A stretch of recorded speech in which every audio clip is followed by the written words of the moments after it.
Hi, my name is Haley Morrell. Today I will be talking about the social problem of equal pay and opportunity for women in sports. I chose this issue because it is one that affects me directly as a woman athlete, and I am not the only one who this is affecting. It is a major problem, and it has recently been highlighted in the media due to the women's national soccer team speaking out against the unfair wages. A lot of people who argue against the matter say that it's because women do not generate the same amount of revenue that men's sports do. That is where the opportunity portion of this comes into play. In 2017, there was an article that was published by USC, and it talked about the airtime that women's sports get on national television. It stated that since 1999, it has been steady at 2% of airtime. This does not give the women opportunity to generate a following or revenue from television. If women were given more time on air, then more people will watch. As an example, the Women's College World Series for softball has increased tremendously every single year that it has aired. If it's out there, then people will see it and watch, but the opportunity has to be there. As for equal pay, this has been a major issue that has recently been highlighted by our women's national soccer team.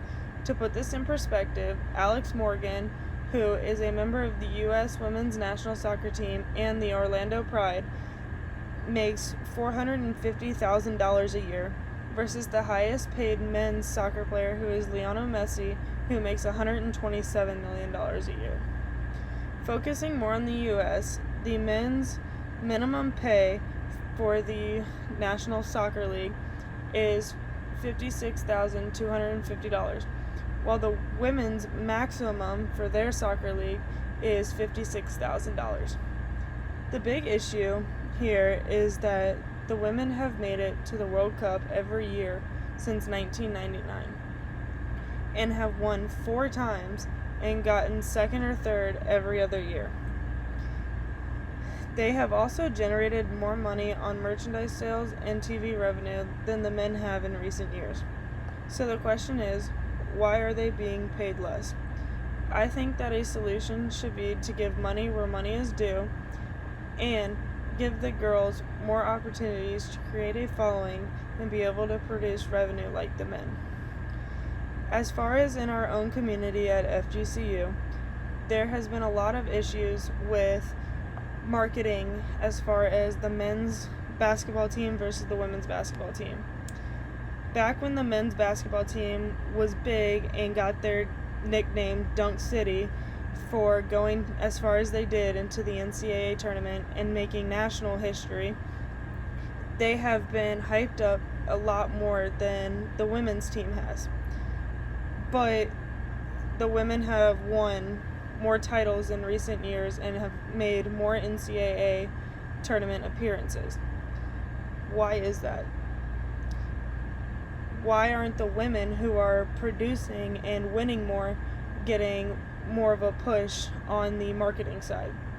For instance, when the men play games at, for instance, the University of Miami, they get buses and they have people going around campus and hyping up the game. They have Twitter videos going out and all this stuff. But when the women go to play at Miami, it's like, oh, hey, we'll do like one Twitter video, or we'll get one bus and kind of promote it, but not really. So if the women aren't given the same opportunity as the men at the collegiate level, why would it be any different at a professional level? I think that not only should we as women fight for equality and equal pay and all of that, but I think that we should also fight for just the opportunity to show what we can do. I think a solution for that is speaking out, making videos like this for classes, really banding together as women and even trying to get some men on board who are professional athletes or men who are actors who have platforms and can speak up for us and help us support our cause. I think going to the media is a big thing because Twitter, Facebook, Instagram, Snapchat, all of that is what mainstreams our lives right now. And I think getting out there and being proactive on that will tremendously increase women in sports.